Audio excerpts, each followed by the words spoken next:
आन बन सन पहचान बगमछिया सचे कहेली गुमान बगमछिया।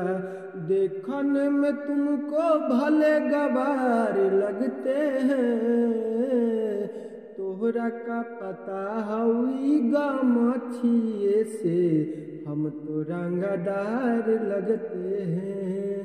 तोहरा का पता हई गमछिए से हम तरंगदार लगते हैं। गुंजन सिंह जो कि नवादा जिला के भवनपुर के रहने वाले हैं, ये गाने के पीछे बहुत संघर्ष किए हैं। इनका सबसे पहला सॉन्ग कि माहिरे चुमा मांगे मसटरावा मैट्रिक पास कोहरे के, तमाइरे चुमा मांगे मसटरावा मैट्रिक पास कोहरे के। जो कि 10 मिलियन प्लस लोगों ने इस सॉन्ग को सुना।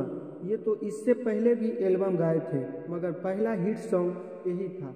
उसी प्रकार से अब इनका जितना भी गाने देखने को मिलता है वो मिलियन में देखने को मिलता है।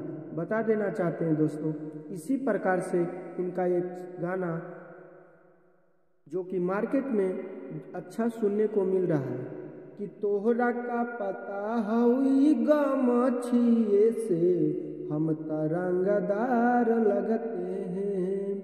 ये सॉन्ग खूब बज रहा है। ये सॉन्ग 17 मिलियन प्लस लोगों ने इस गाने को सपोर्ट किया है।